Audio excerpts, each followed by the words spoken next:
Voici vos nouvelles TVCL avec Vincent Orellana-Pépin.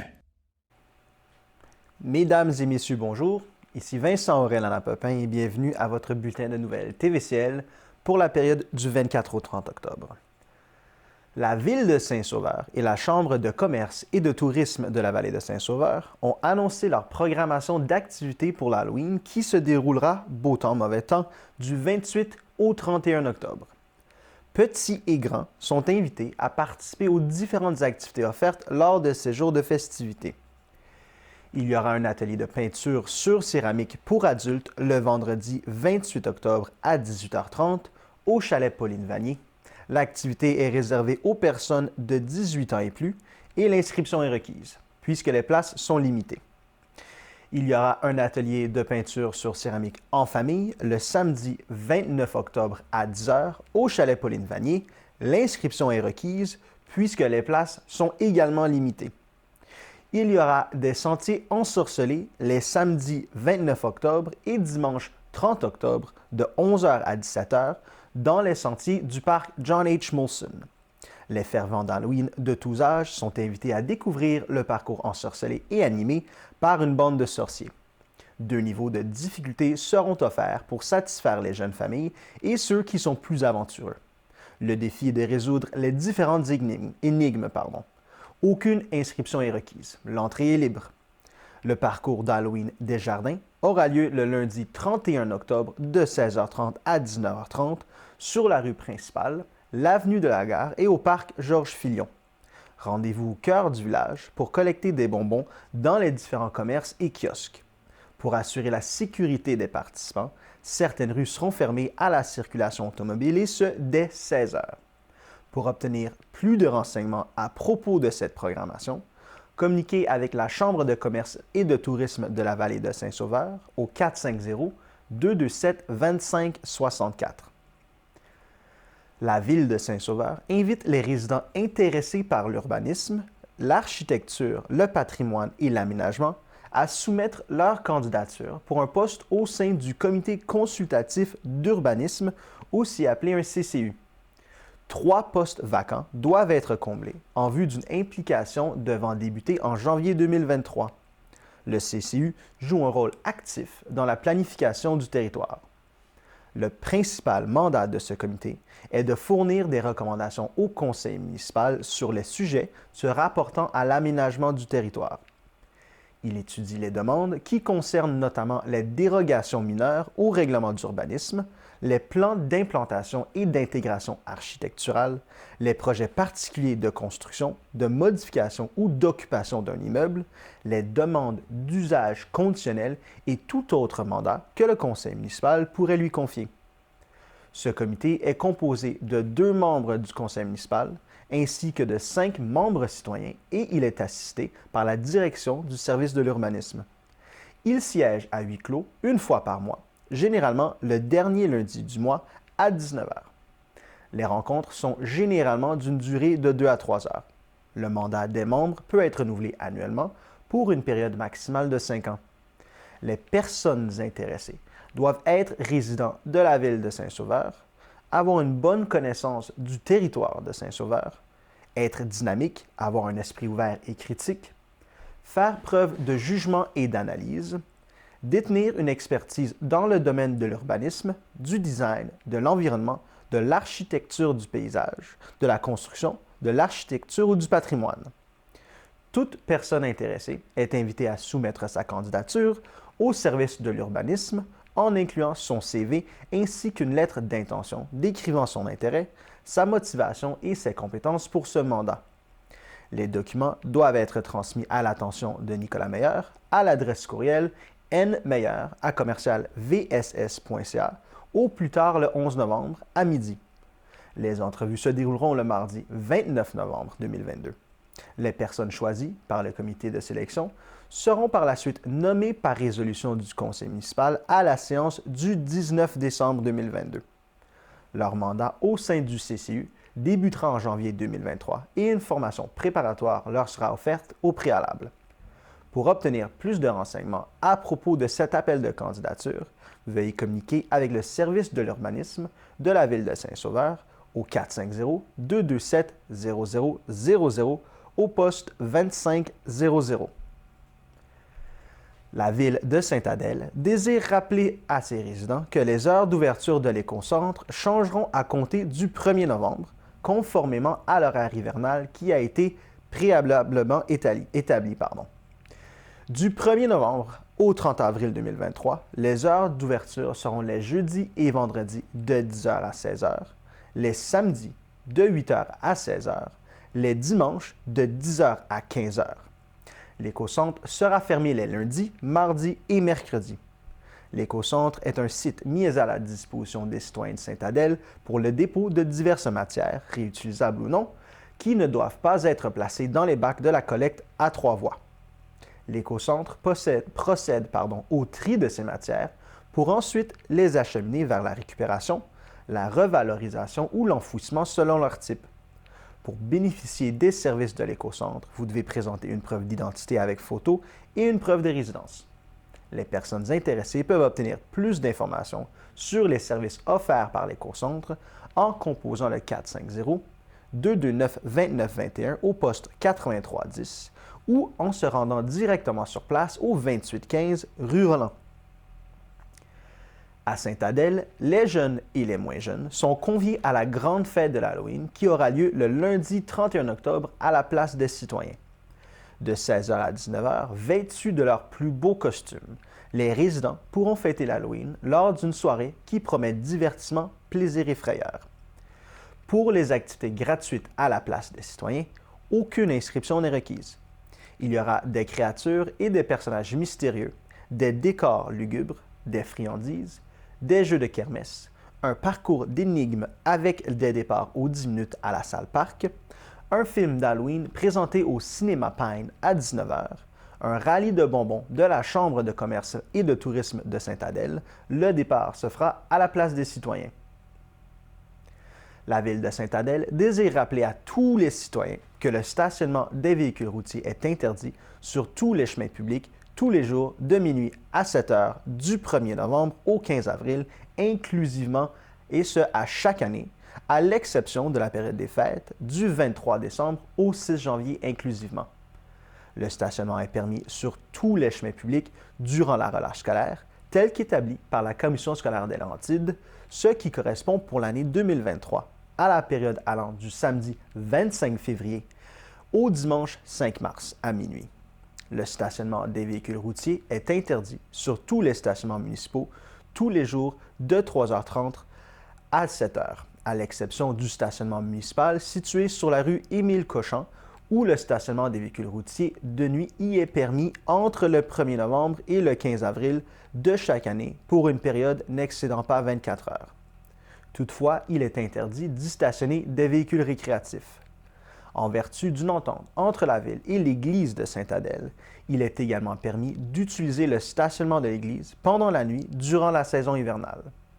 L'objectif poursuivi par la ville avec cette politique de stationnement est de permettre aux équipes de déneigement de procéder au nettoyage des rues de façon plus rapide et efficace, sans devoir contourner les voitures stationnées en bordure de route. Les personnes ayant stationné leur véhicule sur la rue ou dans un stationnement municipal pendant les périodes interdites sont passibles d'une amende minimale de 60 $ et maximale de 300 $. Revenez-nous après la pause.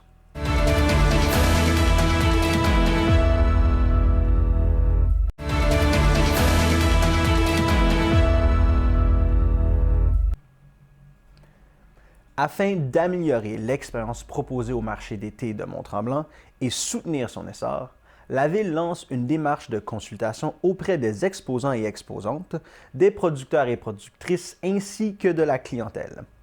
Elle souhaite, par le biais de sondages propres à chaque groupe, évaluer leur satisfaction, cerner leurs attentes et identifier les enjeux ainsi que les perspectives de développement pour le marché. Les citoyens et citoyennes sont invités à répondre à un questionnaire en ligne avant le 1er novembre en visitant le site web villedemonttremblant.qc.ca/sondage-marché. Ceux-ci pourront courir la chance de gagner une paire de billets pour le spectacle de leur choix parmi la programmation 2022 de première scène. Les exposants du marché ainsi que les commerçants de Mont-Tremblant seront également sondés au cours des prochaines semaines par le biais d'entrevues afin d'évaluer l'impact du marché d'été sur leurs activités commerciales. Pour réaliser cette démarche, la Ville s'est associée au Carrefour bioalimentaire Laurentides, dont la mission consiste à développer des systèmes bioalimentaires plus durables, notamment grâce à la concertation. Le marché d'été de Mont-Tremblant vise à mettre en valeur les artisans, artisanes, producteurs et productrices de la région, à soutenir l'agriculture de proximité et l'achat local, de même qu'à encourager une saine alimentation axée sur les produits frais cultivés dans le respect de l'environnement, ainsi que des consommateurs et consommatrices. À Val-David, le pont et la rue Riverside ont été fermés suite à un déversement important d'hydrocarbures aux abords dans la rivière du Nord. Malgré une signalisation interdisant le passage aux poids lourds, un camion s'est aventuré sur l'étroit chemin Riverside et a percuté la rambarde du pont, occasionnant ainsi un déversement de plus de 200 litres d'hydrocarbures aux abords et dans la rivière du Nord. Les municipalités de Val-David et de Valmorin, ainsi que le ministère des Transports et les pompiers étaient sur place et ont contrôlé la fuite en attendant l'arrivée du ministère de l'Environnement et de la lutte contre les changements climatiques. À l'heure actuelle, il n'y a plus de déversement dans les rivières du Nord. Le ministère de l'Environnement était sur place pour superviser les opérations, en plus d'identifier les zones contaminées. Des travaux de décontamination ont été entrepris par l'entreprise responsable et seront supervisés par le ministère. Malgré la fermeture de quelques puits, toutes les résidences du village ont accès à l'eau potable due à une redirection de l'eau à travers le système d'aqueduc. La municipalité de Val-David tient à rassurer sa population que l'eau acheminée est potable et sans danger pour la santé. Il n'y a plus de déversement et les équipes en place sont à pied d'œuvre pour rétablir la situation. Des travaux de décontamination des sols de la berge ont eu lieu. Le ministère de l'Environnement et la municipalité de Valmorin ont complété l'inspection de la rivière du Nord jusqu'au lac Raymond. Des estacades flottantes absorbantes ont été installées à quelques endroits et resteront en place jusqu'à la fin des travaux de décontamination des sols. Il est important qu'aucune embarcation ne s'approche ou ne passe par-dessus ces estacades, car cela nuirait à la rétention des hydrocarbures. Pour cette raison, la municipalité a procédé à la fermeture de son point de mise à l'eau situé au coin de la rue Olive et du chemin de la rivière. Val-David demande à la population et les visiteurs de ne pas s'aventurer sur la rivière du Nord entre Val-David et Valmorin jusqu'à ce que la situation soit rétablie afin de ne pas nuire aux travaux. L'eau acheminée dans les résidences est potable et sans aucun danger pour la santé des résidents. Revenez-nous après la pause.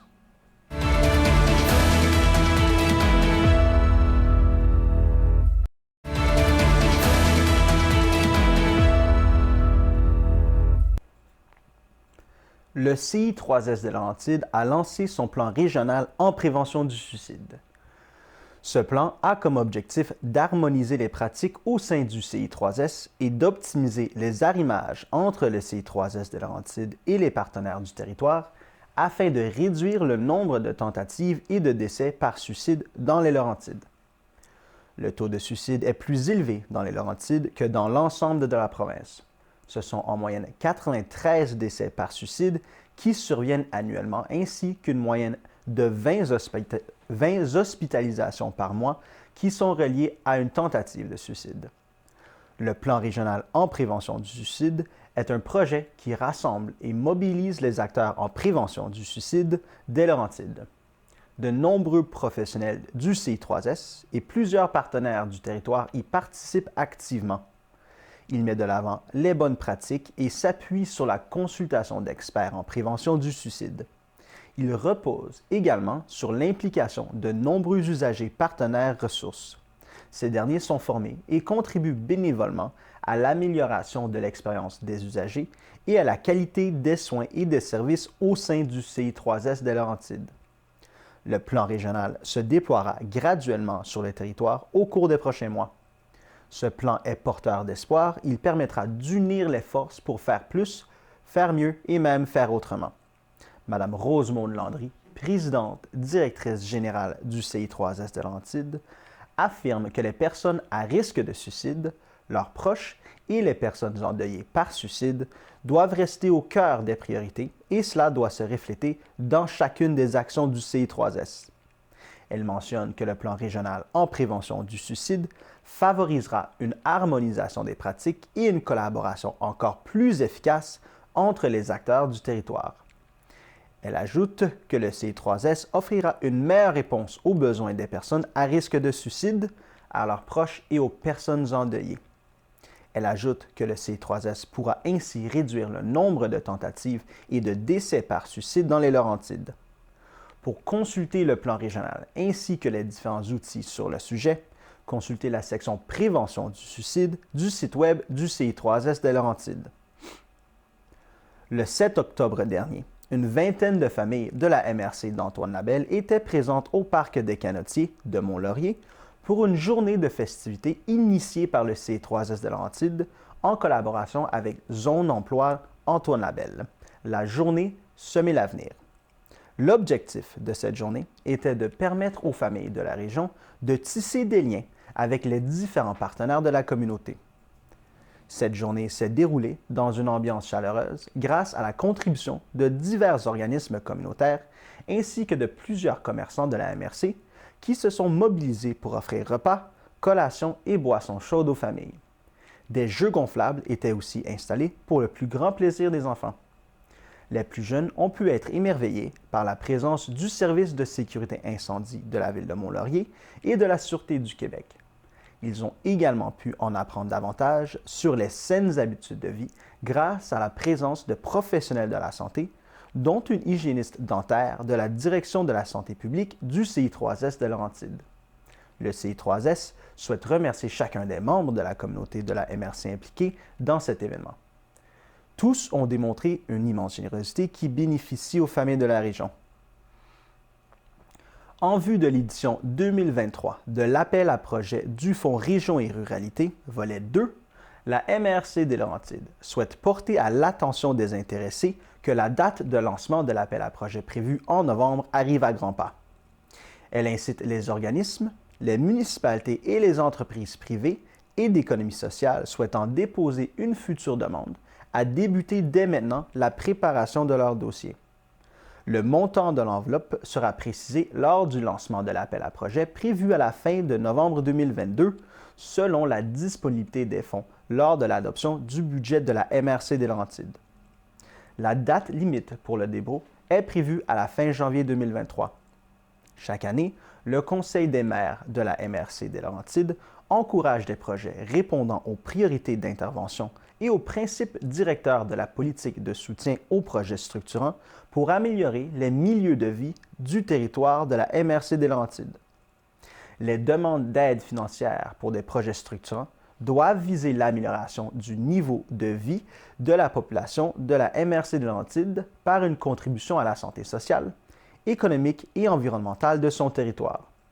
Sont admissibles comme promoteurs les personnes, entreprises ou organismes suivants: les organismes municipaux, les conseils de bande des communautés autochtones, les coopératives non financières, les organismes à but non lucratif dûment constitués, les entreprises privées ou d'économie sociale à l'exception des entreprises privées du secteur financier souhaitant réaliser un projet structurant qui vise à améliorer le milieu de vie de sa communauté.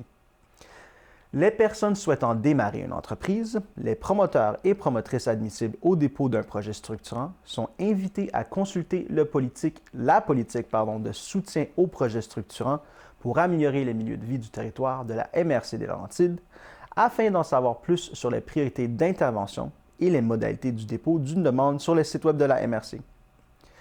Vous devez vous assurer d'inclure à votre envoi tous les documents exigés. Les rapports d'activité mentionnant les projets acceptés dans les éditions précédentes sont également disponibles en ligne. Tous les détails concernant l'appel à projet se trouvent à la page web mrclaurentide.qc.ca/FRR.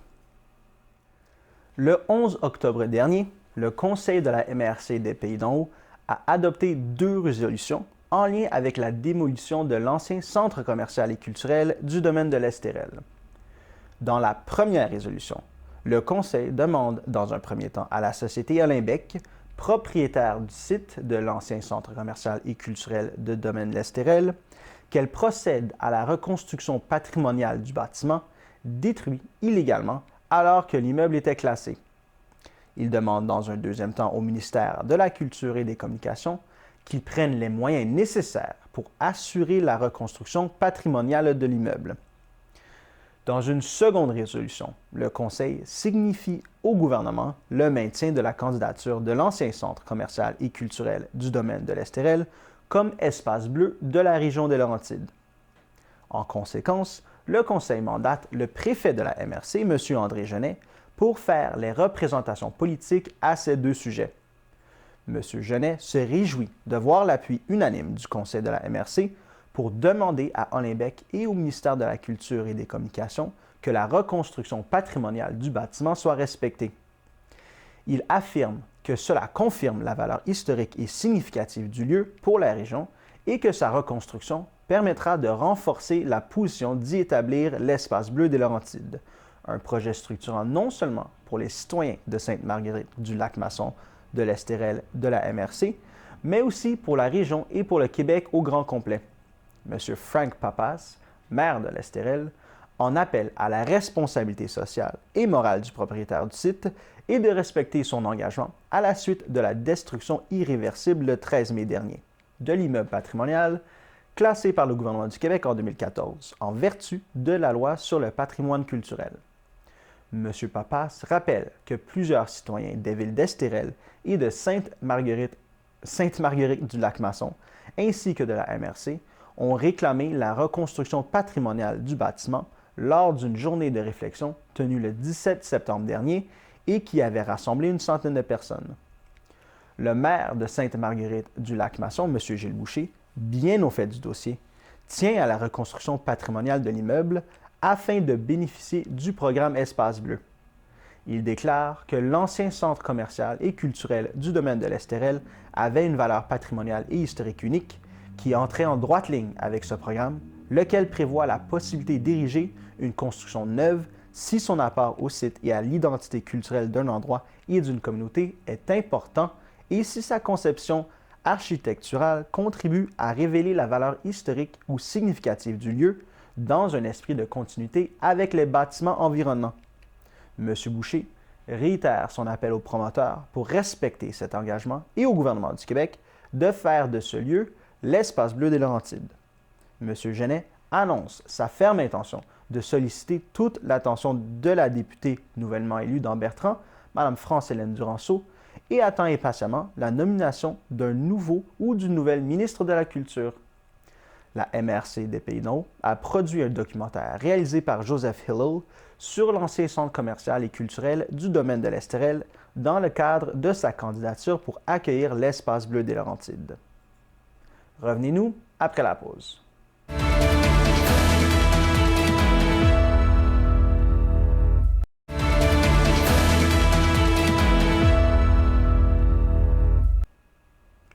Dans la MRC des Pays-d'en-Haut, l'automne annonce des changements de fréquence pour les collectes des bacs. Les matières organiques seront collectées toutes les 2 semaines. Les bacs de déchets ultimes seront prochainement collectés une fois par mois. Cependant, aucun changement n'est apporté au recyclage. La collecte demeure aux 2 semaines. Avant de communiquer avec la ligne InfoCollect pour des bacs non vidés, les résidents sont priés de consulter le calendrier disponible à la page web lespaysdonhaut.com/service aux citoyens /environnement /calendrier de collecte. Du 21 au 30 octobre a lieu la Semaine québécoise de la réduction de déchets. La MRC des Pays-d'en-Haut invite la population à repenser pour mieux réduire.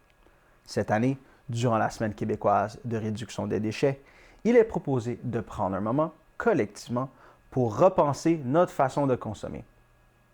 En se questionnant sur notre consommation, en ayant en tête les impacts que celle-ci occasionne, il devient plus essentiel de faire des choix qui sont en harmonie avec notre environnement et nos valeurs.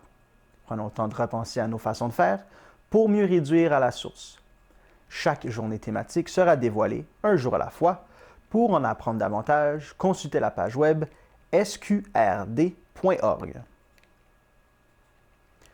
Le mois dernier, la ville de Sainte-Marguerite-du-Lac-Masson a rendu un hommage à la lieutenant de pompiers et première répondante, aujourd'hui retraitée, Mme Francine Chaput, lors d'une cérémonie tenue le lundi 19 septembre à l'Hôtel de Ville pour souligner ses 20 ans de service. Pour l'occasion, Mme Chaput s'est vue remettre la médaille des pompiers pour service distingué attribuée par le Bureau du gouverneur général du Canada. Cette distinction vise à honorer les hommes et les femmes qui se sont dévoués à la sécurité du public canadien grâce à un service long et exceptionnel. Le maire de la ville de Sainte-Marguerite-du-Lac-Masson et président de l'agglomération Sainte-Marguerite-Estérel, M. Gilles Boucher, le maire de la ville d'Estérel, M. Frank Papas, et le directeur du service de sécurité incendie de Sainte-Marguerite-Estérel, M. Père Tessier, ont assisté à la cérémonie en présence de membres du conseil, de la direction générale et de citoyens. M. Gilles Boucher a remercié Mme Chaput au nom de l'agglomération Sainte-Marguerite-Estérel pour ses 20 années passées au service de la sécurité incendie et pendant lesquelles elle a œuvré à la sécurité et au mieux-être de la population. La médaille des pompiers pour service distingué est la plus haute distinction que peut recevoir un pompier pour la qualité de son travail. Elle est décernée aux pompiers canadiens qui, pendant 20 ans ou plus de service, se sont distingués par l'excellence de leur travail. Les services distingués se définissent par une conduite irréprochable et un travail effectué avec dévouement et efficacité. À Entrelacs, considérant la fin de la saison, l'utilisation du débarcadère sera restreinte et très limitée. Depuis le lundi 24 octobre, il n'y a plus de personnel la fin de semaine et les plages horaires en semaine sont réduites pour la prise de rendez-vous. De plus, aucune sortie n'est possible la fin de semaine. Il n'y aura aucune exception. Le débarcadère sera verrouillé. En semaine, les plages horaires sont limitées. Veuillez donc prévoir 48 heures d'avance pour la prise de rendez-vous. Les personnes qui se présenteront sans rendez-vous devront payer des frais de 70 $ et prévoir un délai jusqu'à 60 minutes d'attente. À Sainte-Anne-des-Lacs, le conseil municipal souhaite ouvrir une discussion avec les citoyens concernant l'accès à l'eau afin de répondre à leurs besoins et à leurs inquiétudes. La date est maintenant échue pour transmettre vos commentaires. Les résidents sont invités à assister à l'une des consultations publiques à venir en octobre et à consulter le mémoire qui sera disponible vers la mi-octobre. Afin de bien informer la communauté sur le processus, un document a été réalisé. Vous pouvez le consulter dès maintenant en cliquant sur l'onglet « Documentation » du site web de la Ville. Les sites visés sont le lac Loisel, le lac Guindon, le lac Cupidon, le lac Marois et le lac Caron. Un mémoire sera produit et sera rendu public avant le 9 novembre prochain, date à laquelle les citoyens pourront poser leurs questions à un panel d'experts. Le Conseil analysera les commentaires et fera un travail de réflexion sur le projet de politique d'accès à l'eau. Les résultats de cette réflexion seront annoncés en décembre. Les démarches se feront en plusieurs étapes et les citoyens seront tenus au courant grâce à la page web et aux séances du Conseil. Revenez-nous après la pause.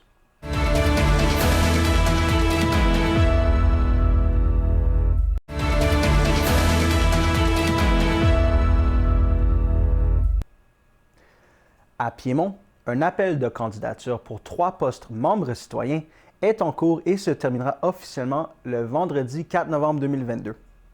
Les nouveaux membres se verront octroyer des mandats de 2 ans au sein du comité afin d'étudier des projets environnementaux et de faire des recommandations au Conseil, d'élaborer des projets qui respecteront les objectifs d'un développement durable, de planifier la foire de l'environnement et d'y participer en tant que bénévole, de voir à l'application de la politique environnementale en élaborant des projets et de les soumettre au Conseil, de participer à toute autre activité complémentaire qui pourrait lui être demandée, comme des campagnes de sensibilisation environnementale et des aménagements paysagers. Les candidats intéressés au poste de membre du comité peuvent s'informer dès maintenant auprès de M. Sébastien Simard, éco-conseiller et inspecteur en environnement, par courriel à l'adresse courriel environnement@piemont.ca ou par téléphone au 450-227-1888 au poste 225. À Prévost, les personnes intéressées aux enjeux de la culture et souhaitant partager des idées et suggestions concrètes pour améliorer les actions culturelles sur le territoire de la ville sont invitées à prendre part à l'un ou deux groupes de discussion qui se dérouleront en novembre. Les séances auront lieu en présentiel et le lieu sera confirmé aux participants inscrits. Le mercredi 9 novembre de 19h à 21h et le mercredi 16 novembre de 19h à 21h. Lors de ces rencontres, il y aura un mot de bienvenue et une mise en contexte, un retour sur la dernière politique culturelle et une présentation des grandes réalisations depuis son adoption en 2023. Il y aura aussi une discussion en sous-groupe de 6 à 8 personnes. Du thé, du café et de tisanes seront servis. L'inscription est nécessaire pour participer à l'une ou plusieurs de ces soirées en envoyant un courriel à culture@ville.prévost.qc.ca ou par téléphone au 450-224-8888 au poste 6229. Un membre de l'équipe vous enverra la politique culturelle ainsi que le lieu de la rencontre par courriel quelques jours avant la soirée de discussion. Dans le cadre du mois de la sensibilisation au radon, la Ville de Prévost se joint au défi sans test de dépistage du radon afin de sensibiliser ses citoyens à l'importance du dépistage de ce gaz incolore, inodore et insipide. Les résidents de Prévost désirant obtenir plus d'informations et qui ont des questions au sujet du radon sont invités à participer à un webinaire interactif animé par des experts du radon le jeudi 3 novembre prochain à 19h. Afin de pouvoir assister à ce webinaire et obtenir une trousse de dépistage gratuite, les citoyens doivent s'inscrire au défi sans test de dépistage du radon sur la page web ville.prévost.qc.ca/radon à compter du 21 octobre. Une fois inscrits, ils pourront récupérer leur trousse de dépistage au bureau du service de l'environnement de Prévost, situé au 2772 boulevard Curie-Labelle, entre le 7 et le 11 novembre. Les trousses disponibles sont limitées et seront distribuées seulement aux personnes inscrites au programme. Une preuve de résidence sera demandée au moment de la remise de la trousse. À Prévost, les inscriptions au soccer pour la saison d'automne-hiver sont présentement en cours. Pour s'inscrire ou consulter l'horaire provisoire des entraînements, les personnes intéressées peuvent se rendre au site web fcboreal.ca. Pour des questions ou pour plus d'informations, il est possible d'écrire à l'adresse courriel info@fcboreal.ca. Les inscriptions auront lieu jusqu'au 13 novembre. À Saint-Donat, plusieurs activités sont offertes cette année pour l'Halloween. Pour une troisième année consécutive, c'est le retour du concours de citrouille. Il n'y a aucune restriction quant à la technique utilisée. Un maximum de 2 œuvres par famille est accepté. Vous avez jusqu'au 1er novembre pour envoyer une photo de vos créations par courriel à viviane.miron@saintdonat.ca. Le samedi 29 octobre, de 19h à 21h, il y aura une soirée dansante en patin au centre civique Paul Mathieu, situé au 485 rue des Rochers. Aucune inscription est requise. Les jeunes sont invités à une distribution de bonbons le lundi 31 octobre de 15h30 à 18h30 à la place Saint-Donat. Pour plus de détails sur les activités, communiquez avec le service des loisirs, de la culture et de la vie communautaire au 819-424-2383 au poste 239. Revenez-nous après la pause.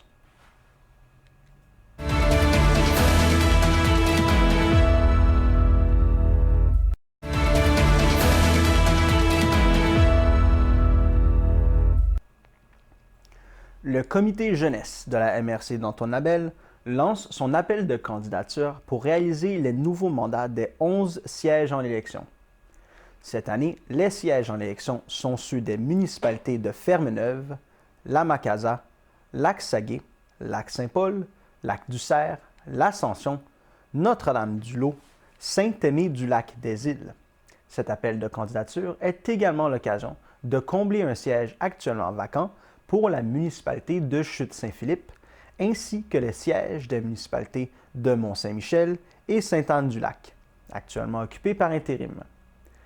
C'est jusqu'au 20 novembre prochain que les candidats intéressés peuvent soumettre leur candidature en remplissant le formulaire d'inscription en cliquant Le formulaire d'inscription disponible sur le site web de la MRC Antoine Labelle. Les candidats seront ensuite invités à passer une courte entrevue avec le comité de travail sur les adhésions en présentiel ou en virtuel au courant de la semaine du 28 novembre. Pour être admissibles, les candidats doivent être âgés de 15 à 35 ans et habiter sur le territoire de la MRC. Le comité jeunesse de la MRC est formé de 17 jeunes âgés entre 15 et 35 ans issus de l'ensemble des villes et municipalités du territoire et a pour mandat d'établir un plan d'action ciblant les priorités, de présenter un bilan des activités, en plus de mettre sur pied des projets et des événements pour et par les jeunes. Ainsi, le comité encourage l'engagement citoyen et permet aux jeunes de prendre part à la prise de décision sur le territoire. Ce projet est rendu possible grâce aux sommes allouées par les élus de la MRC d'Antoine Labelle. La MRC d'Antoine Labelle a annoncé la fin de la saison estivale du parc linéaire Le Petit Train du Nord pour le tronçon situé sur son territoire, soit du kilomètre 112 dans la municipalité de la Macasa jusqu'au kilomètre 200 à Mont-Laurier. En raison de cette fin de saison, les toilettes installées à proximité de la gare de Mont-Laurier, dues à la fermeture de cette dernière, ont également été retirées. La MRC travaille à l'entretien des infrastructures du parc en prévision de la saison hivernale. Elle remercie tous les utilisateurs de respecter les consignes qui visent la conservation et la pérennisation des lieux ainsi que la sécurité des usagers. Voilà, c'était tout cette semaine pour votre bulletin de nouvelles TVCL. Je vous remercie d'avoir été à l'écoute. À la semaine prochaine.